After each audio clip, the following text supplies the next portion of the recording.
Good morning, students. So in the last class we have discussed about the first branch of business, that is industry. So today we are going to study about the second branch of business, that is called commerce. So industry means industry ಏನು ಕೆಲಸ ಮಾಡುತ್ತೆ ಅಂದರೆ that produce the goods and services. ಅದನ್ನು distribute ಮಾಡೋದು ಯಾವುದು ಅಂದರೆ commerce. So ಇದೆರಡು ಆ್ಯಕ್ಟಿವಿಟಿನ ನಾವು ಕಂಬೈನ್ಡ್ ಆಗಿ ನೋಡಿದಾಗ ಅದೇನಾಗುತ್ತೆ, business activity. So business means production and distribution of goods and services. ಇಲ್ಲಿ ಪ್ರೊಡ್ಯೂಸ್ ಮಾಡೋದು ಇಂಡಸ್ಟ್ರಿ ಪ್ರೊಡ್ಯೂಸ್ ಮಾಡಿರೋ ಗೂಡ್ಸನ್ನು ಡಿಸ್ಟ್ರಿಬ್ಯೂಟ್ ಮಾಡೋದು ಕಾಮರ್ಸನ್ನು. ಸೊ ಇಂಡಸ್ಟ್ರಿ ಅಂದ್ರೇನು, ಗೂಡ್ಸ್ ಯಾವ ರೀತಿ ಪ್ರೊಡ್ಯೂಸ್ ಆಗುತ್ತೆ, ಯಾವ್ಯಾವ ಟೈಪ್ಸ್ ಇದೆ ಇಂಡಸ್ಟ್ರೀಸಲ್ಲಿ ಅನ್ನೋದನ್ನು ನೆನ್ನೆ ಕ್ಲಾಸಲ್ಲಿ ಡಿಸ್ಕಸ್ ಮಾಡಿದ್ವಿ. ಸೊ ಇವತ್ತು ಸೆಕೆಂಡ್ ಬ್ರ್ಯಾಂಚ್ ಏನಿದೆ ಬಿಸ್ನೆಸ್ಸಿನ ಸೆಕೆಂಡ್ ಬ್ರ್ಯಾಂಚ್ ಯಾವುದು, ಕಾಮರ್ಸ್ ಏನಿದೆ, ಅದರ ಟೈಪ್ಸು ಅನ್ನೋದ್ರ ಬಗ್ಗೆ ತಿಳ್ಕೊಳ್ಳೋಣ. So what is commerce? Commerce ಅಂದರೆ ಏನು? It is concern with the distribution of goods and services what the industry had produced. So industry ಕೆಲಸ ಏನು ಮಾಡುತ್ತೆ ಅಂದರೆ that produce the goods and services ಅಂತ. ಸೊ ಇಂಡಸ್ಟ್ರಿ ಪ್ರೊಡ್ಯೂಸ್ ಮಾಡಿದಂಥ goods and ಸರ್ವಿಸಸ್ಸನ್ನು distribute ಮಾಡೋ ಕೆಲಸ ಮಾಡೋದು ಯಾವುದಂದರೆ commerce. It is concern with the distribution of goods and services what the industry had produced. So industry produce ಮಾಡಿರ್ತಕ್ಕಂಥ ಗೂಡ್ಸನ್ನು distribute ಮಾಡೋ ಕೆಲಸನೇ ಕಾಮರ್ಸ್ ಅಂತ ಕರಿತೀವಿ. Distribution nothing but the sales ಅಂದ್ಬಿಟ್ಟು. ಸೊ ಬಿಸ್ನೆಸ್ ಅಂದರೆ ಪ್ರೊಡ್ಯೂಸ್ ಮಾಡಬೇಕು, ಸೇಲ್ ಮಾಡಬೇಕು. ಪ್ರೊಡ್ಯೂಸ್ ಮಾಡೋದು ಇಂಡಸ್ಟ್ರಿ ಪ್ರೊಡ್ಯೂಸ್ ಮಾಡಿರೋ ಗೂಡ್ಸನ್ನು ಸೇಲ್ ಮಾಡೋದು ಕಾಮರ್ಸ್ ಅಂತ. Commerce can be broadly classified into 2 types. So ಕಾಮರ್ಸನ್ನು 2 types ಆಗಿ ಕ್ಲಾಸಿಫೈ ಮಾಡ್ತೀವಿ. They are trade and auxiliaries to trade. ಈ ಆಕ್ಸಿಲರೀಸ್ ಟು ಟ್ರೇಡ್ಗೆ ಏಡ್ಸ್ ಟು ಟ್ರೇಡ್ ಅಂತ ನಾವು ಕರಿತೀವಿ. ಸೊ 2 types ಆಫ್ ಕಾಮರ್ಸ್ ಯಾವುದಂತಂದರೆ ಟ್ರೇಡ್ ಮತ್ತು ಆಕ್ಸಿಲರೀಸ್ ಟು ಟ್ರೇಡ್. ಅಂದರೆ ಕಾಮರ್ಸ್ ಆ್ಯಕ್ಟಿವಿಟೀಸನ್ನು 2 types ಆಗಿ ಕ್ಲಾಸಿಫೈ ಮಾಡ್ತೀವಿ. First one is trade and second one is auxiliaries to trade. ನೀವು ಚಾರ್ಟ್ ನೋಡಿದ್ರೆ ಗೊತ್ತಾಗುತ್ತೆ ನಿಮಗೆ how we classify the industry and commerce ಅಂದ್ಬಿಟ್ಟು. ಸೊ ಫಸ್ಟು ಟ್ರೇಡ್ ಇದೆ ಮತ್ತು ಆಕ್ಸಿಲರೀಸ್ ಟು ಟ್ರೇಡ್ ಇದೆ. ಫಸ್ಟ್ ಟ್ರೇಡ್ ಅಂದರೆ ಏನು, ಅದರ ಟೈಪ್ಸ್ ಏನು ಅನ್ನೋದನ್ನು ತಿಳ್ಕೊಳ್ಳೋಣ. Trade refers to buying and selling of goods and services. 1 ಮಾರ್ಕಿಗೆ ತುಂಬ ಇಂಪಾರ್ಟೆಂಟ್ ಕ್ವೆಶನ್ ಇದು, ಯಾವಾಗಲೂ ಕೇಳ್ತಾ ಇರ್ತಾರೆ. ವಾಟ್ ಈಸ್ ಟ್ರೇಡ್ ಅಂದರೆ trade means buying and selling of goods and services. Goods and ಸರ್ವಿಸಸನ್ನು ಪರ್ಚೇಸ್ ಮಾಡೋದು ಮತ್ತು ಗೂಡ್ಸ್ ಆ್ಯಂಡ್ ಸರ್ವಿಸಸನ್ನು ಸೇಲ್ ಮಾಡೋ ಪ್ರೋಸೆಸ್ಗೆ ನಾವೇನಂತ ಕರಿತೀವಿ, ಟ್ರೇಡ್ ಅಂತ ಕರಿತೀವಿ, ವ್ಯಾಪಾರ. ಗೊತ್ತಾಯ್ತಲ್ಲ, buying and selling of goods and services. Simple meaning 1 ಮಾರ್ಕಿಗೆ ಕೇಳ್ತಾ ಇರ್ತಾರೆ. And then trade can be divided into 2 types. ಈ ಬೈಯಿಂಗ್ ಆ್ಯಂಡ್ ಸೆಲ್ಲಿಂಗ್ ಆ್ಯಕ್ಟಿವಿಟೀಸ್ ಏನಿದೆ ಅದನ್ನು ಟ್ರೇಡ್ ಅಂತ ಕರಿತೀವಲ್ಲ, ಅದನ್ನು 2 types ಆಗಿ ಕ್ಲಾಸಿಫೈ ಮಾಡ್ತೀವಿ. ಯಾವುದು ಅಂದರೆ internal trade, second one external trade. So 2 types of trade ಯಾವುದಂದರೆ internal trade, second one external trade. So ಈಗ first one internal trade. It refers to purchase and sale of goods and services within the country. So country ಒಳಗಡೆ goods and ಸರ್ವಿಸಸನ್ನು ನಾವು sale ಮಾಡ್ತಾ ಇದ್ದೀವಿ ಅಥವಾ purchase ಮಾಡ್ತಾ ಇದ್ದೀವಿ ಅಂದರೆ ಅದಕ್ಕೆ ನಾವೇನಂತ ಕರಿತೀವಿ, ಇಂಟರ್ನಲ್ ಟ್ರೇಡ್ ಅಂತ ಕರಿತೀವಿ. ಈ ಇಂಟರ್ನಲ್ ಟ್ರೇಡ್ಗೆ ಹೋಮ್ ಟ್ರೇಡ್ ಅಥವಾ ಡೊಮೆಸ್ಟಿಕ್ ಟ್ರೇಡ್ ಅಂತಲೂ ಕರಿತೀವಿ. Another name for internal trade ಅಂದರೆ ಹೋಮ್ ಟ್ರೇಡ್ ಅಥವಾ ಡೊಮೆಸ್ಟಿಕ್ ಟ್ರೇಡ್ ಅಂದ್ಬಿಟ್ಟು. ಯಾವುದಾದ್ರು ಒಂದು ಕಂಟ್ರಿ ಒಳಗಡೆ ಗೂಡ್ಸು ಪರ್ಚೇಸ್ ಆಗ್ತಾ ಇದೆ, ಸೇಲ್ ಆಗ್ತಾ ಇದೆ ಅಂದರೆ ಆ ಥರದ ಟ್ರೇಡನ್ನು ನಾವೇನಂತ ಕರಿತೀವಿ, internal trade. Purchase and sale of goods and services within the country. ಆ internal trade is divided into wholesale trade and retail trade. So internal ಟ್ರೇಡನ್ನು 2 types ಆಗಿ ಮತ್ತೆ ಕ್ಲಾಸಿಫೈ ಮಾಡ್ತೀವಿ. ಯಾವುದ್ಯಾವುದು ಇಂಟರ್ನಲ್ ಟ್ರೇಡ್ ಟೈಪ್ಸ್ ಯಾವುದು ಅಂದರೆ ಒಂದು ಹೋಲ್ಸೇಲ್ ಟ್ರೇಡು, ಇನ್ನೊಂದು retail trade. Wholesale trade ಅಂದ್ರೇನು ನೋಡೋಣ. When the goods are purchased and sold in large quantities for the purpose of resale, it is known as wholesale trade. So ಯಾವಾಗ ಗೂಡ್ಸನ್ನು ನಾವು purchase ಮಾಡುತ್ತಾ ಇದ್ದೀವಿ ಮತ್ತು ಸೇಲ್ ಮಾಡ್ತಾ ಇದ್ದೀವಿ, ಪರ್ಚೇಸ್ ಮಾಡ್ತಾ ಇರೋದು ಲಾರ್ಜ್ ಕ್ವಾಂಟಿಟೀಸಲ್ಲೇ, ಸೇಲ್ ಮಾಡ್ತಾ ಇರೋದು ಲಾರ್ಜ್ ಕ್ವಾಂಟಿಟೀಸಲ್ಲೇ, ಆ್ಯಂಡ್ ಪರ್ಪಸ್ ಏನು ಅಂದರೆ for the purpose of resale. ನಾವು ಯಾರಿಂದನೂ ಗೂಡ್ಸನ್ನು ಪರ್ಚೇಸ್ ಮಾಡ್ತೀವಿ, ಆ ಗೂಡ್ಸನ್ನು ಇನ್ನೊಬ್ಬರಿಗೆ ಸೇಲ್ ಮಾಡ್ತಾ ಇದ್ದೀವಿ. ಅದು ನಾನು ಸೇಲ್ ಮಾಡೋ ಪರ್ಪಸ್ ಏನಂದರೆ ಅದನ್ನು ಮತ್ತೆ ಇನ್ನೊಬ್ಬ ಏನು ಮಾಡಲಿ, ರೀಸೇಲ್ ಮಾಡೋ ಪರ್ಪಸ್ಗೆ.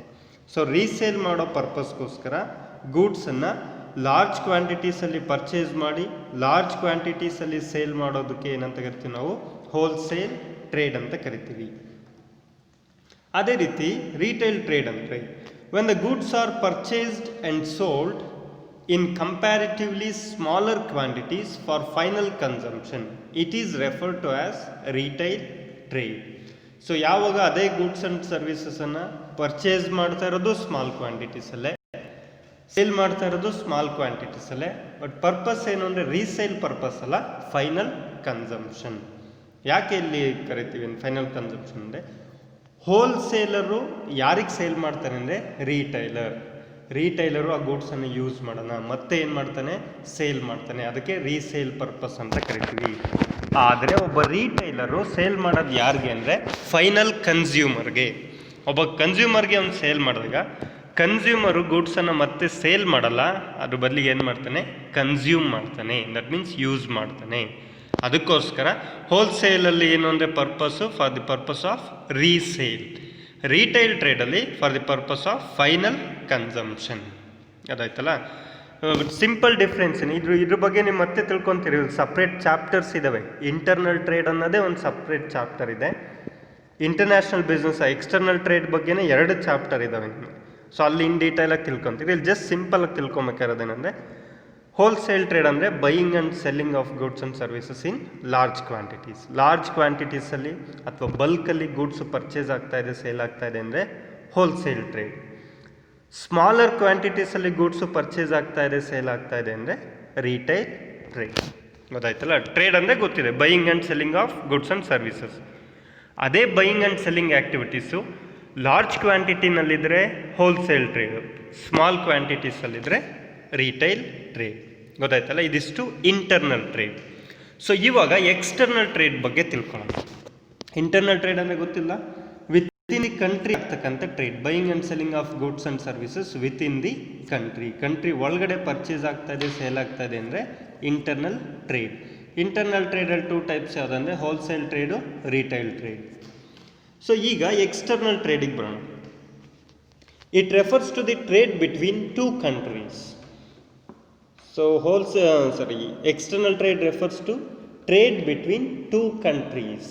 ಅಂದರೆ 2 ದೇಶಗಳ ಮಧ್ಯೆ ನಡೀತಕ್ಕಂಥ ವ್ಯಾಪಾರನ ನಾವೇನಂತ ಕರಿತೀವಿ, ಎಕ್ಸ್ಟರ್ನಲ್ ಟ್ರೇಡ್, ಅಂತಾರಾಷ್ಟ್ರೀಯ ವ್ಯಾಪಾರ. ಗೊತ್ತಾಯ್ತಲ್ಲ. ಸೊ ಎಕ್ಸ್ಟರ್ನಲ್ ಟ್ರೇಡ್ಗೆ ಅನದರ್ ನೇಮ್ ಏನಂದರೆ ಇಂಟರ್ನ್ಯಾಷನಲ್ ಟ್ರೇಡ್ ಅಂತಲೂ ಕರಿತೀವಿ, ಅಥವಾ ಫಾರಿನ್ ಟ್ರೇಡ್ ಅಂತಲೂ ಕರಿತೀವಿ. ಅನದರ್ ನೇಮ್ ಫಾರ್ ಎಕ್ಸ್ಟರ್ನಲ್ ಟ್ರೇಡ್ಗೆ ಫಾರಿನ್ ಟ್ರೇಡ್ ಅಥವಾ ಇಂಟರ್ನ್ಯಾಷನಲ್ ಟ್ರೇಡ್, ವಿದೇಶಿ ವ್ಯಾಪಾರ ಅಥವಾ ಅಂತಾರಾಷ್ಟ್ರೀಯ ವ್ಯಾಪಾರ ಅಂತ ಕರಿತೀವಿ. So it refer simple meaning, it refers to the trade between 2 countries, 2 ದೇಶಗಳ ಮಧ್ಯೆ ನಡೀತಕ್ಕಂಥ ವ್ಯಾಪಾರ. ಅಥವಾ ಇನ್ನೊಂದು ಮೀನಿಂಗ್ ಏನು ಅಂದರೆ it is a trade between the people residing in 2 countries. ಅಂದರೆ ಇಬ್ಬರು ಪರ್ಸನ್ ಮಧ್ಯೆ ನಡೀತಕ್ಕಂಥ ಟ್ರೇಡು. ಆ ಇಬ್ಬರು ಪರ್ಸನ್ ಎಲ್ಲಿ ರಿಸೈಡ್ ಆಗಿದ್ದಾರೆ ಅಂದರೆ 2 different nations, 2 ಕಂಟ್ರಿಗಳಲ್ಲಿ ನೆಲೆಸಿರ್ತಕ್ಕಂಥ ಇಬ್ಬರು ವ್ಯಕ್ತಿಗಳ ಮಧ್ಯೆ ನಡೀತಕ್ಕಂಥ ವ್ಯಾಪಾರ.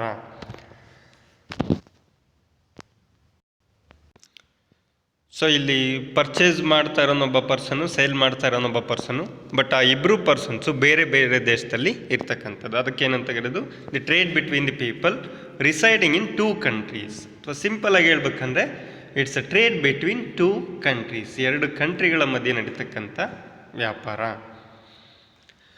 ಆ್ಯಂಡ್ ದೆನ್ ಈ ಎಕ್ಸ್ಟರ್ನಲ್ ಟ್ರೇಡನ್ನು ಕ್ಲಾಸಿಫೈ ಮಾಡ್ತಾರೆ ನೋಡಿ. External trade can be classified into 3 types. External ಟ್ರೇಡನ್ನು 3 types ಆಗಿ ಕ್ಲಾಸಿಫೈ ಮಾಡ್ತಾರೆ. ಫಸ್ಟ್ ಒನ್ ಇಂಪೋರ್ಟ್ ಟ್ರೇಡ್, ಆಮದು ಅಂತ ಕರಿತೀವಿ ನಾವು. Import trade refers to purchase of goods from a foreign country and bringing them to the mother country. So mother country ಅಂದರೆ ನಮ್ಮ country ಯಾವುದಿದೆ ಅದು ನಮಗೆ ಏನಾಗುತ್ತೆ, ಮದರ್ ಕಂಟ್ರಿ. ಸೊ ನಮಗೆ ಇಂಡಿಯಾ ಏನಾಗುತ್ತೆ, ಮದರ್ ಕಂಟ್ರಿ. ಇನ್ನು ಉಳಿದಂಥ ಬೇರೆ ಎಲ್ಲ ಕಂಟ್ರೀಸ್ ಏನಾಗುತ್ತೆ, ಫಾರಿನ್ ಕಂಟ್ರೀಸ್ ಆಗುತ್ತೆ. ಸೊ ಇಂಪೋರ್ಟ್ ಟ್ರೇಡ್ ಅಂದರೆ ಬೇರೆ ಕಂಟ್ರಿಯಿಂದ ನಾವು ಗೂಡ್ಸನ್ನು ಪರ್ಚೇಸ್ ಮಾಡಿ ಇಂಡಿಯಾಗೆ ತರ್ತಾ ಇರೋದು. Import trade refers to purchase of goods from a foreign country, ಅಂದರೆ ಫಾರಿನ್ ಕಂಟ್ರಿಯಿಂದ ಗೂಡ್ಸನ್ನು ಪರ್ಚೇಸ್ ಮಾಡೋದು. And bringing them to the mother country, purchase ಮಾಡಿಬಿಟ್ಟು ನಮ್ಮ ಕಂಟ್ರಿಗೆ, ನಮ್ಮ ಮದರ್ ಕಂಟ್ರಿಗೆ ತೊಗೊಂಬರೋ ಪ್ರೋಸೆಸ್ಗೆ ನಾವು ಏನಂತ ಹೇಳ್ತೀವಿ, ಇಂಪೋರ್ಟ್ ಟ್ರೇಡ್ ಅಂದ್ಬಿಟ್ಟು. Second one, export trade. Export trade refers to the sale of goods to foreign country and sending them out from the mother country. ಇಲ್ಲೇನಂದರೆ export ಅಂದರೆ ರಫ್ತು ಅಂತ ಕರಿತೀವಿ, ಬೇರೆಯವ್ರಿಗೆ ನಾವು ಸೇಲ್ ಮಾಡ್ತಕ್ಕಂಥದ್ದು. Export trade refers to the sale of goods to foreign country. So foreign ಕಂಟ್ರಿಗೆ ಗೂಡ್ಸನ್ನು ಸೇಲ್ ಮಾಡೋದು. And sending them out from the mother country, ನಮ್ಮ ಮದರ್ ಕಂಟ್ರಿ ಏನಿದೆ, ಮದರ್ ಕಂಟ್ರಿಯಿಂದ ನಾವು ಯಾವ ಕಂಟ್ರಿಗೆ ಸೇಲ್ ಮಾಡಿದ್ವಿ ಗೂಡ್ಸು, ಆ ಕಂಟ್ರಿಗೆ ನಮ್ಮ ಕಂಟ್ರಿಯಿಂದ ಗೂಡ್ಸನ್ನು ಕಳಿಸ್ತಕ್ಕಂಥದ್ದು. ಥರ್ಡ್ ಒನ್ ಯಾವುದಂದರೆ entrepot trade or re export trade. Entrepot ಟ್ರೇಡ್ಗೆ ಅನದರ್ ನೇಮ್ ಏನಂದರೆ ರೀ ಎಕ್ಸ್ಪೋರ್ಟ್ ಟ್ರೇಡ್ ಅಂದ್ಬಿಟ್ಟು.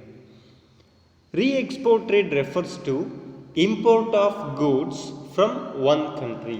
ಸೊ ಒಂದು ಕಂಟ್ರಿಯಿಂದ ಗೂಡ್ಸನ್ನು ನಾವೇನು ಮಾಡ್ತೀವಿ, ಇಂಪೋರ್ಟ್ ಮಾಡ್ತೀವಿ for the purpose of exporting the same goods to some other country.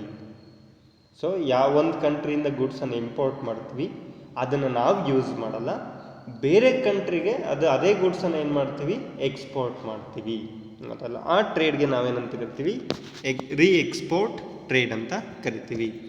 ಈಗ ಸಿಂಪಲಾಗಿ ಹೇಳ್ಬಿಡ್ತೀವಿ ನೋಡಿ, ಇಂಪೋರ್ಟ್ ಟ್ರೇಡು, ಎಕ್ಸ್ಪೋರ್ಟ್ ಟ್ರೇಡು ಮತ್ತು ರೀ ಎಕ್ಸ್ಪೋರ್ಟ್ ಟ್ರೇಡು. ನಮ್ಮ ಮದರ್ ಕಂಟ್ರಿ ಯಾವುದು, ಇಂಡಿಯಾ.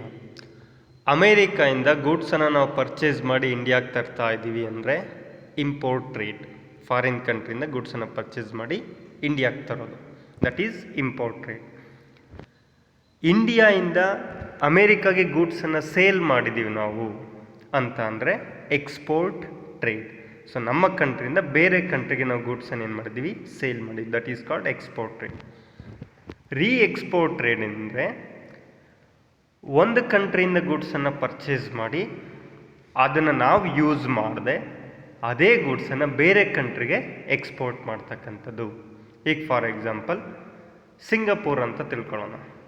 ಸಿಂಗಪೂರು ಇಂಡಿಯಾಯಿಂದ ಗೂಡ್ಸನ್ನು ಪರ್ಚೇಸ್ ಮಾಡ್ತು, ಇಂಡಿಯಾದಿಂದ ಪರ್ಚೇಸ್ ಮಾಡಿರೋ ಗೂಡ್ಸನ್ನು ಯೂಸ್ ಮಾಡ್ತಾಯಿಲ್ಲ, ಸೇಮ್ ಗೂಡ್ಸನ್ನು ಅಮೇರಿಕಾಗೆ ಎಕ್ಸ್ಪೋರ್ಟ್ ಮಾಡ್ತು. ಗೂಡ್ಸನ್ನು ಇಂಪೋರ್ಟ್ ಮಾಡ್ಕೊತ ಫಸ್ಟು ಯಾರಿಂದ, ಇಂಡಿಯಾಯಿಂದ. ಅದೇ ಗೂಡ್ಸನ್ನು ಎಕ್ಸ್ಪೋರ್ಟ್ ಮಾಡ್ತು ಯಾರಿಗೆ, ಅಮೇರಿಕಾಗೆ. ಈ ಎರಡೂ ಆ್ಯಕ್ಟಿವಿಟಿ ಪರ್ಫಾರ್ಮ್ ಮಾಡ್ತಲ್ಲ, ಆ ಟ್ರೇಡ್ಗೆ ನಾವೇನಂತ ಕರಿತೀವಿ, ರೀ ಎಕ್ಸ್ಪೋರ್ಟ್ ಟ್ರೇಡ್ ಅಂತ ಕರಿತೀವಿ. ಸೊ ಒಂದು ಕಂಟ್ರಿಯಿಂದ ಗೂಡ್ಸನ್ನು ಇಂಪೋರ್ಟ್ ಮಾಡಿ ಸೇಮ್ ಗೂಡ್ಸನ್ನು ಬೇರೆ ಕಂಟ್ರಿಗೆ ಎಕ್ಸ್ಪೋರ್ಟ್ ಮಾಡೋ ಪ್ರೋಸೆಸ್ಗೆ ನಾವೇನಂತ ಕರಿತೀವಿ, ರೀ ಎಕ್ಸ್ಪೋರ್ಟ್ ಟ್ರೇಡ್ ಅಂತ ಕರಿತೀವಿ. ಈ ಮೂರನ್ನು ಎಕ್ಸ್ಟರ್ನಲ್ ಟ್ರೇಡಲ್ಲಿ ಬರ್ತಕ್ಕಂಥ ಟೈಪ್ಸ್. ಗೊತ್ತಾಯ್ತಲ್ಲ, ಇದಿಷ್ಟು ಟ್ರೇಡ್. ನಿಮಗೆ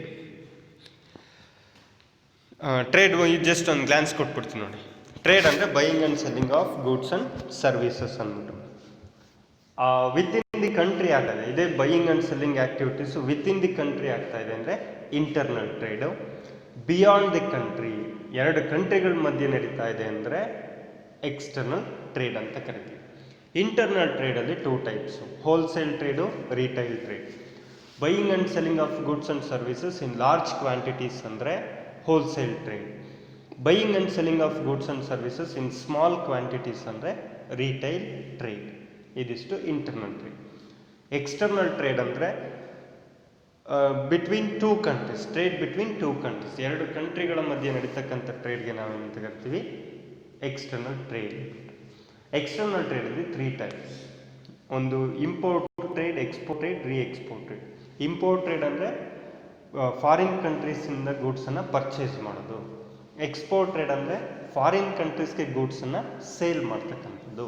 ರೀ ಎಕ್ಸ್ಪೋರ್ಟ್ ಅಂದರೆ ಒಂದು ಕಂಟ್ರಿಯಿಂದ ಗೂಡ್ಸನ್ನು ಪರ್ಚೇಸ್ ಮಾಡಿ ಇನ್ನೊಂದು ಕಂಟ್ರಿಗೆ ಗೂಡ್ಸನ್ನು ಸೇಲ್ ಮಾಡ್ತಕ್ಕಂಥದ್ದು, that is called re export trade. ಇದಿಷ್ಟು ಟ್ರೇಡ್ ಆ್ಯಂಡ್ ಇಟ್ಸ್ ಟೈಪ್ಸ್. ಕಾಮರ್ಸಲ್ಲಿ ಟೂ ಟೈಪ್ಸ್ ಬರುತ್ತೆ, ಟ್ರೇಡು ಮತ್ತು auxiliaries to trade. So trade ಪಾರ್ಟನ್ನು ಕಂಪ್ಲೀಟ್ ಮಾಡಿದ್ವಿ. ಸೊ ನೆಕ್ಸ್ಟ್ ಯಾವುದು, ಆಕ್ಸಿಲರೀಸ್ ಟು ಟ್ರೇಡ್ ಅಥವಾ ಇದಕ್ಕೆ ಏಡ್ಸ್ ಟು ಟ್ರೇಡ್ ಅಂತ ಕರಿತೀವಿ. ಏನು ಆಕ್ಸಿಲರೀಸ್ ಟು ಟ್ರೇಡ್ ಅಂದರೆ, Activities which are meant for assisting trade are known as auxiliaries to trade. So ಯಾವ ಆ್ಯಕ್ಟಿವಿಟೀಸು ಟ್ರೇಡ್ ಪ್ರೋಸೆಸ್ಸಲ್ಲಿ ಅಸಿಸ್ಟ್ ಮಾಡುತ್ತೆ ಅಂದರೆ ಟ್ರೇಡ್ ಅಂದರೆ ಗೊತ್ತಿದೆ, buying and selling of goods and services. ಗೂಡ್ಸನ್ನು ಪರ್ಚೇಸ್ ಮಾಡಿ ಸೇಲ್ ಮಾಡೋ ಪ್ರೋಸೆಸ್ಗೆ ಹೆಲ್ಪ್ ಮಾಡ್ತಕ್ಕಂಥ ಆ್ಯಕ್ಟಿವಿಟೀಸ್ಗೆ ನಾವೇನಂತ ಕರಿತೀವಿ, ಆಕ್ಸಿಲರೀಸ್ ಟು ಟ್ರೇಡ್. ಈ ಪ್ರೋಸೆಸ್ಗೆ, ಬೈಯಿಂಗ್ ಆ್ಯಂಡ್ ಸೆಲ್ಲಿಂಗ್ ಪ್ರೋಸೆಸ್ಗೆ ಅಸಿಸ್ಟ್ ಮಾಡ್ತಕ್ಕಂಥದ್ದು ಅಥವಾ ಹೆಲ್ಪ್ ಮಾಡ್ತಕ್ಕಂಥ ಆ್ಯಕ್ಟಿವಿಟೀಸ್ಗೆ ನಾವೇನಂತ ಕರಿತೀವಿ, ಆಕ್ಸಿಲರೀಸ್ ಟು ಟ್ರೇಡ್ ಅಂತ ಕರಿತೀವಿ. ದೀಸ್ ಏಡ್ಸ್ ಟು ಟ್ರೇಡ್ ಅಂದು ಒಂದೇ, ಆಕ್ಸಿಲರೀಸ್ ಟು ಟ್ರೇಡ್ ಅಂದರು ಒಂದೇ. These aids to trade help in removing various hindrances ಅಂದರೆ ಪ್ರಾಬ್ಲಮ್ಸ್, ಅಬ್ಸ್ಟಿಕಲ್ಸ್, ಹರ್ಡಲ್ಸ್ ಅಂತ ಕರಿತೀವಿ, ಅಡೆತಡೆಗಳು ಅಂತ ಕರಿತೀವಿ. This aids to trade helps to removing various hindrances which arise in connection with the production and distribution of goods. ಅಂದರೆ production ಮತ್ತು distribution of ಗೂಡ್ಸನ್ನು produce ಮಾಡೋದ್ರಲ್ಲಿ ಮತ್ತು ಪ್ರೊಡ್ಯೂಸ್ ಮಾಡಿರೋ ಗೂಡ್ಸನ್ನು ಡಿಸ್ಟ್ರಿಬ್ಯೂಟ್ ಮಾಡೋ ಪ್ರೋಸೆಸ್ಸಲ್ಲಿ ಅರೈಸ್ ಆಗ್ತಕ್ಕಂಥ ಡಿಫ್ರೆಂಟ್ ಹಿಂಡ್ರೆನ್ಸಸ್ ಅಥವಾ ಡಿಫ್ರೆಂಟ್ ಪ್ರಾಬ್ಲಮ್ಸನ್ನು ಸಾಲ್ವ್ ಮಾಡೋದಕ್ಕೋಸ್ಕರ ನಮಗೆ ಹೆಲ್ಪ್ ಮಾಡ್ತವೆ ಈ ಆ್ಯಕ್ಟಿವಿಟೀಸ್. ಯಾವುದು? ಏಡ್ಸ್ ಟು ಟ್ರೇಡ್ ಅಥವಾ ಆಕ್ಸಿಲರೀಸ್ ಟು ಟ್ರೇಡ್ ಅಂತ ಕರಿತೀವಿ. Following are the important auxiliaries to trade. So ಅಂದರೆ ನಮ್ಗೆ ಹೆಲ್ಪ್ ಮಾಡ್ತಕ್ಕಂಥ ಆ್ಯಕ್ಟಿವಿಟೀಸು ಯಾವುದ್ಯಾವುದು?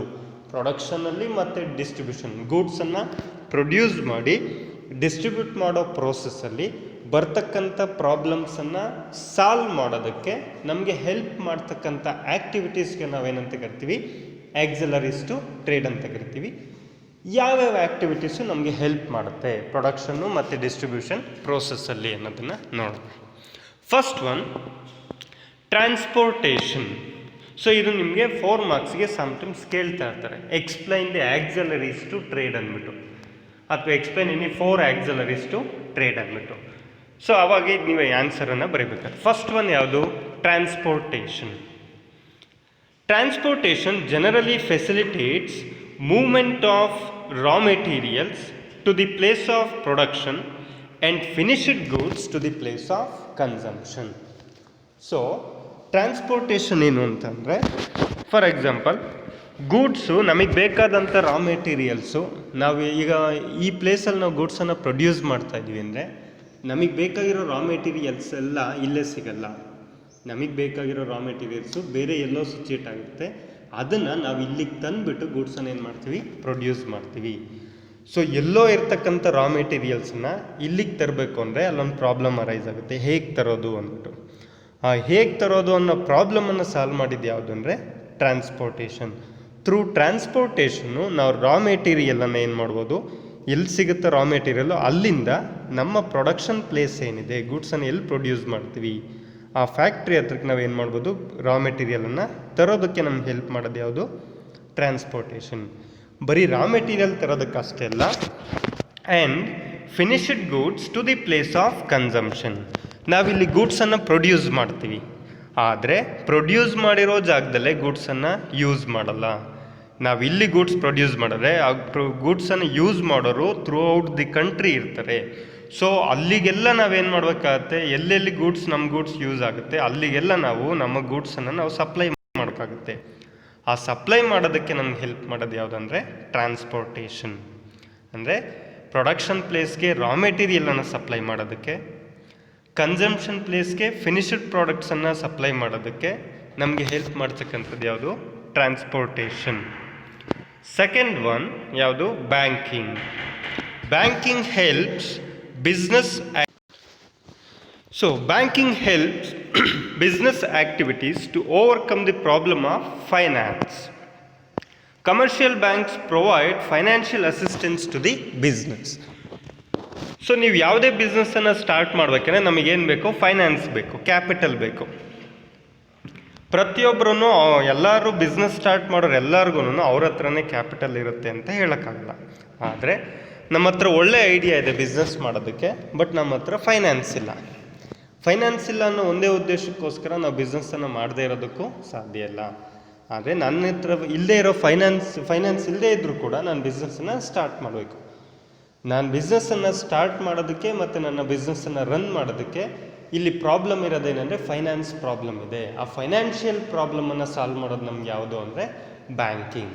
ಹೇಗೆ ಅಂದರೆ ಕಮರ್ಷಿಯಲ್ ಬ್ಯಾಂಕ್ಸ್ ಏನಿದೆ, ವಾಣಿಜ್ಯ ಬ್ಯಾಂಕ್ಗಳು ಅಂತ ಏನು ಕರಿತೀವಿ, ಅವು ನಮಗೆ ಫೈನಾನ್ಷಿಯಲ್ ಅಸಿಸ್ಟೆನ್ಸನ್ನು ಕೊಡುತ್ತೆ. ಯಾರಿಗೆ? ಬಿಸ್ನೆಸ್. ಯಾವ ರೀತಿ ಅಂದರೆ ಥ್ರೂ ಲೋನ್ಸ್ ಅಂತ.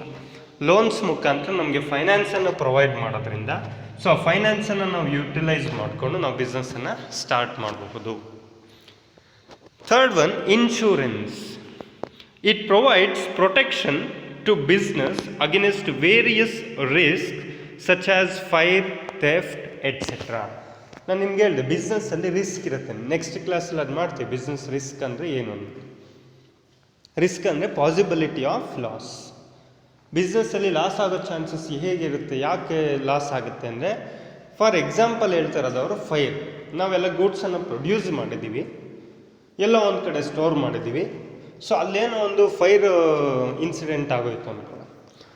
ಸೊ ಅದರಿಂದ ಏನಾಯಿತು, ನಮ್ಮ ಗೂಡ್ಸ್ ಎಲ್ಲ ಹಾಳಾಯಿತು ಅಂದರೆ ನನಗೆ ಲಾಸ್ ಆಯ್ತಲ್ವಾ. ಈ ಫಾರ್ ಒಂದು 1 lakh ವರ್ತ್ ರುಪೀಸ್ ಗೂಡ್ಸನ್ನು ನಾನೆಲ್ಲ ಗೋಡೌನಲ್ಲಿ ಇಟ್ಟಿದ್ದೆ, ಅದಕ್ಕೆ ಬೆಂಕಿ ಬಿತ್ತು ಅಂದರೆ 10 ಲಕ್ಷ ರೂಪಾಯಿ, 1 lakh rupees ನನಗೇನಾಯಿತು, ಲಾಸ್ ಆಗಿಬಿಡುತ್ತೆ.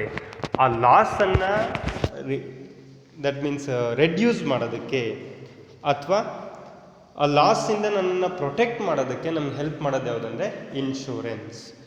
ನಾನು ಇನ್ಶೂರೆನ್ಸ್ ಮಾಡಿಸಿಲ್ಲ ಅಂದರೆ ಎಷ್ಟು ಗೂಡ್ಸು ನನಗೆ ಬೆಂಕಿಯಲ್ಲಿ ಸುಟ್ಟೋಯ್ತು ಅದೆಲ್ಲ ನನಗೇನಾಗುತ್ತೆ, ಲಾಸ್ ಆಗುತ್ತೆ. ಇನ್ ಕೇಸ್ ನಾನು ಇನ್ಶೂರೆನ್ಸ್ ಮಾಡಿಸಿದೆ ಗೂಡ್ಸಿಗೆ, ಆ ಅಮೌಂಟ್ ನನಗೇನಾಗುತ್ತೆ, ರೀಫಂಡ್ ಆಗುತ್ತೆ. ಸೊ ನನಗೆ ಲಾಸ್ ಅನ್ನೋದು ಆಗೋದಿಲ್ಲ. ಸೊ ಫೈರಿಂದ ಅಥವಾ ಥೆಫ್ಟ್ ಅಂತ ತಿಳ್ಕೊಳ್ಳಿ. ಈ ಗೂಡ್ಸ್ ಮೇಲೆ ನಾನು ಇನ್ಶೂರೆನ್ಸ್ ಮಾಡಿಸಿದ್ರೆ ಆ ಗೂಡ್ಸ್ ಕಳೆದೋದ್ರೂ ಕೂಡ ನನಗೇನು ಆ ಅಮೌಂಟು ಬರುತ್ತೆ ಥ್ರೂ ಇನ್ಶೂರೆನ್ಸ್. ಇನ್ಶೂರೆನ್ಸ್ ಇಲ್ಲ ಅಂದರೆ ಈ ರೀತಿ ಆಗ್ತಕ್ಕಂಥ ಲಾಸ್ಗೆ ನನಗೇನಾಗುತ್ತೆ, ಆಗ್ತಕ್ಕಂಥ ಇವೆಂಟ್ಸಿಂದ ನನಗೆ ಲಾಸು ಅರೈಸ್ ಆಗುತ್ತೆ. ಈ ಲಾಸನ್ನು ನಾನು ರೆಡ್ಯೂಸ್ ಮಾಡ್ಕೊಳ್ಳೋದಕ್ಕೆ ಅಥವಾ ಲಾಸನ್ನು ಎಲಿಮಿನೇಟ್ ಮಾಡೋದಕ್ಕೆ ನಂಗೆ ಹೆಲ್ಪ್ ಮಾಡೋದು ಯಾವುದು, ಇನ್ಶೂರೆನ್ಸ್. ಫೋರ್ತ್ ಒನ್ ಯಾವುದು, warehousing. Warehousing helps business firms to overcome the problem of storage and facilitates the availability of goods when needed. So warehouse ಅಂದರೆ ಏನಿಲ್ಲ, ಈ ಸ್ಟೋರೇಜ್ ಫೆಸಿಲಿಟಿ ಪ್ರೊವೈಡ್ ಮಾಡ್ತಕ್ಕಂಥ building. ಯಾಕೆ store ಮಾಡಬೇಕು ಗೂಡ್ಸನ್ನು ಅಂತ, ಇವತ್ತು ನಾನು ಗೂಡ್ಸನ್ನು ಪ್ರೊಡ್ಯೂಸ್ ಮಾಡ್ತೀನಿ, ನಂಬರ್ ಆಫ್ ಗೂಡ್ಸನ್ನು ಪ್ರೊಡ್ಯೂಸ್ ಮಾಡಿದ್ದೀನಿ. ನಾಳೆ ನಾನು ಮಾರ್ಕೆಟಿಗೆ ಬಿಡಬೇಕು ಪ್ರಾಡಕ್ಟ್ಸನ್ನು. ಆದರೆ ನಾಳೆ ನನ್ನ ಪ್ರಾಡಕ್ಟ್ಸಿಗೆ ಡಿಮ್ಯಾಂಡ್ ಏನಾಗಿದೆ, ಇಲ್ಲ, ಕಡಿಮೆ ಇದೆ ಡಿಮ್ಯಾಂಡ್ ಅಂದ್ಬಿಟ್ಟು ನಾಳೆ ನಾನು ಏನಾದರೂ ಸೇಲ್ ಮಾಡೋಕ್ಕೋದ್ರೆ ನನಗೆ ಲಾಸ್ ಆಗೋ ಚಾನ್ಸಸ್ಸು ಇರುತ್ತೆ. ಅದೇ ಏನಾದರೂ ನೆಕ್ಸ್ಟ್ ಮಂತ್ ನಾನು ಗೂಡ್ಸನ್ನು ಸೇಲ್ ಮಾಡಿದ್ರೆ ನನಗೆ ಪ್ರಾಫಿಟ್ ಬರೋ ಚಾನ್ಸಸ್ಸು ಇರುತ್ತೆ. ಆದರೆ ಗೂಡ್ಸು ನಾನು ಆಲ್ರೆಡಿ ಪ್ರೊಡ್ಯೂಸ್ ಮಾಡಿಬಿಟ್ಟಿದ್ದೀನಿ, ನನಗೆ ಪ್ರಾಫಿಟ್ ಬರೋದು ಯಾವಾಗ, ನೆಕ್ಸ್ಟ್ ಮಂತು ಸೇಲ್ ಮಾಡಿದ್ರೆ. ಸೊ ನೆಕ್ಸ್ಟ್ ಮಂತು ನನ್ನ ಪ್ರಾಡಕ್ಟಿಗೆ ಡಿಮ್ಯಾಂಡ್ ಬರೋವರೆಗೆ ಆ ಗೂಡ್ಸನ್ನು ಹಾಳಾಗದೇ ಇರೋ ಥರ ಸ್ಟೋರ್ ಮಾಡೋ ಪ್ರೋಸೆಸ್ಗೆ ನಾವೇನಂತ ಕರಿತೀವಿ, ವೇರ್ ಹೌಸಿಂಗ್ ಅಂತ ಕರಿತೀವಿ. ಸೊ ಆ ಸ್ಟೋರೇಜ್ ಅನ್ನೋದೊಂದು ಪ್ರಾಬ್ಲಮ್ ಇದೆ. ಇವಾಗ ಗೂಡ್ಸ್ ಪ್ರೊಡ್ಯೂಸ್ ಆಗಿದೆ, ಸೇಲ್ ಮಾಡಬೇಕಾಗಿರೋದು ನೆಕ್ಸ್ಟ್ ಮಂತ್, ಡಿಮ್ಯಾಂಡ್ ಬರೋದು ನೆಕ್ಸ್ಟ್ ಮಂತು. ಸೊ ಅಲ್ಲಿವರೆಗೆ ನಾನು ಗೂಡ್ಸನ್ನು ಏನು ಮಾಡಬೇಕು, ಸ್ಟೋರ್ ಮಾಡಬೇಕು. ಆ ಸ್ಟೋರ್ ಮಾಡ್ತಕ್ಕಂಥ ಪ್ರಾಬ್ಲಮ್ ಇದೆ, how to store the goods ಅಂದ್ಬಿಟ್ಟು. ಆ ಪ್ರಾಬ್ಲಮನ್ನು ಸಾಲ್ವ್ ಮಾಡೋದು ನಮ್ಗೆ ಹೆಲ್ಪ್ ಮಾಡೋದು ಯಾವುದು ಅಂದರೆ warehousing. Next last one, advertising. It is one of the most important methods of promoting the sale of products. Next, sale of products ಅಂದರೆ ಒಂದು ಪ್ರಾಡಕ್ಟನ್ನು ಸೇಲ್ ಮಾಡೋದಕ್ಕೋಸ್ಕರ ನಮಗೆ ಮೇಯ್ನ್ ನಾವು ಯೂಸ್ ಮಾಡೋದು ಯಾವುದನ್ನು ಅಂದರೆ, ಪ್ರಾಡಕ್ಟನ್ನು ಸೇಲ್ ಮಾಡೋದಕ್ಕೆ ಅಥವಾ ಪ್ರಾಡಕ್ಟನ್ನು ಪ್ರಮೋಟ್ ಮಾಡೋದಕ್ಕೆ ನಾವು ಮೇಯ್ನ್ ಯೂಸ್ ಮಾಡೋ ಟೂಲ್ ಯಾವುದು ಅಂದರೆ ಅಡ್ವರ್ಟೈಸಿಂಗ್ ಅಂದ್ಬಿಟ್ಟು. ಥ್ರೂ ಅಡ್ವರ್ಟೈಸ್ಮೆಂಟು ನಮ್ಮ ಪ್ರಾಡಕ್ಟು ಸೇಲ್ಸನ್ನು ಇನ್ಕ್ರೀಸ್ ಮಾಡೋದಕ್ಕೆ ನಮಗೇನಾಗುತ್ತೆ, ಹೆಲ್ಪ್ ಮಾಡುತ್ತೆ. ಆ್ಯಂಡ್ ದೆನ್ ಅಡ್ವರ್ಟೈಸಿಂಗ್ ಅಂದರೆ ಬೇರೆ ಏನಿಲ್ಲ, informing the public about the availability of the product. ನಮ್ಮ ಕಂಪನಿಯ ಪ್ರಾಡಕ್ಟ್ಸು ಅವೈಲಬಿಲಿಟಿ ಇದೆಯೇ, ಮಾರ್ಕೆಟಲ್ಲಿ ನಮ್ಮ ಕಂಪ್ನಿಯ ಪ್ರಾಡಕ್ಟ್ಸು ಸಿಗ್ತಾ ಇದೆ ಅಥವಾ ಅವೈಲಬಲ್ ಇದೆ ಅನ್ನೋದ್ರ ಬಗ್ಗೆ ಇನ್ಫಾರ್ಮೇಷನನ್ನು ಕೊಡೋ ಪ್ರೋಸೆಸ್ಗೆ ನಾವೇನಂತ ಕರಿತೀವಿ, ಅಡ್ವರ್ಟೈಸ್ಮೆಂಟ್ ಅಂತ ಕರಿತೀವಿ. ಇದು ಪ್ರಾಬ್ಲಮ್ ಹೇಗಾಗುತ್ತೆ ಸರ್ ಅಂದರೆ, ನಾವು ಗೂಡ್ಸ್ ಪ್ರೊಡ್ಯೂಸ್ ಮಾಡಿಬಿಟ್ಟಿದ್ದೀವಿ, ಆದರೆ ನಮ್ಮ ಗೂಡ್ಸು ಮಾರ್ಕೆಟಲ್ಲಿ ಸಿಗ್ತಾ ಇದೆ ಅಂತ ಎಷ್ಟೋ ಜನಕ್ಕೆ ಗೊತ್ತೇ ಇಲ್ಲ. ಅವ್ರಿಗೆ ಗೊತ್ತಾದರೆ ಮಾತ್ರ ಅವ್ರು ನಮ್ಮ ಪ್ರಾಡಕ್ಟನ್ನು ಪರ್ಚೇಸ್ ಮಾಡೋದಕ್ಕೆ ಸಾಧ್ಯ. ಅಂದರೆ lack of information. So information ಇಲ್ಲ ಯಾರಿಗೆ? ಕಸ್ಟಮರ್ಸ್ಗೆ, ನಮ್ಮ ಪ್ರಾಡಕ್ಟು ಮಾರ್ಕೆಟಲ್ಲಿ ಇದೆ ಅಂದ್ಬಿಟ್ಟು. ಆ ಇನ್ಫಾರ್ಮೇಷನನ್ನು ನಾವು ಥ್ರೂ ಅಡ್ವರ್ಟೈಸ್ಮೆಂಟ್ ಮುಖಾಂತರ ಏನು ಮಾಡ್ತೀವಿ? ಪ್ರೊವೈಡ್ ಮಾಡ್ತೀವಿ. ಯಾರಿಗೆ? ಕಸ್ಟಮರ್ಸ್ಗೆ. ಸೊ ಒಂದ್ಸರಿ ಅವ್ರಿಗೆ ಇನ್ಫಾರ್ಮೇಷನ್ ರೀಚ್ ಆದರೆ, ಸೊ ಅವಾಗ ಅವರು ಮಾರ್ಕೆಟಲ್ಲಿ ನಮ್ಮ ಪ್ರಾಡಕ್ಟ್ ಇದೆ ಅನ್ನೋದು ಗೊತ್ತಾಗುತ್ತೆ. ಸೊ ದೆನ್ ಅವ್ರು ಏನು ಮಾಡ್ತಾರೆ? ಪ್ರಾಡಕ್ಟ್ಸನ್ನು ಪರ್ಚೇಸ್ ಮಾಡೋದಕ್ಕೆ ಸಾಧ್ಯ ಆಗುತ್ತೆ. ಸೊ ಇದಿಷ್ಟು ಆ್ಯಕ್ಟಿವಿಟೀಸು ಪ್ರೊಡಕ್ಷನ್ನು ಮತ್ತು distribution of goods and service, ಆ ಪ್ರೋಸೆಸ್ಸಲ್ಲಿ ಬರ್ತಕ್ಕಂಥ ಪ್ರಾಬ್ಲಮ್ಸನ್ನು ಸಾಲ್ವ್ ಮಾಡೋದಕ್ಕೆ ಹೆಲ್ಪ್ ಮಾಡ್ತಕ್ಕಂಥ ಆ್ಯಕ್ಟಿವಿಟೀಸ್. ಈ ಆ್ಯಕ್ಟಿವಿಟೀಸ್ಗೆ ನಾವೇನಂತ ಕರೆಯೋದು? ಏಡ್ಸ್ ಟು ಟ್ರೇಡ್ ಅಥವಾ ಆಕ್ಸಲರೀಸ್ ಟು ಟ್ರೇಡ್ ಅಂದ್ಬಿಟ್ಟು. ಗೊತ್ತಾಯ್ತಲ್ಲ? ಸೊ ನೆಕ್ಸ್ಟ್ ಕ್ಲಾಸಲ್ಲಿ ಇನ್ನುಳಿದಂಥ ಕಾನ್ಸೆಪ್ಟ್ಸ್ ಏನಿದೆ ಸೊ ಅದನ್ನು ಡಿಸ್ಕಸ್ ಮಾಡೋಣ.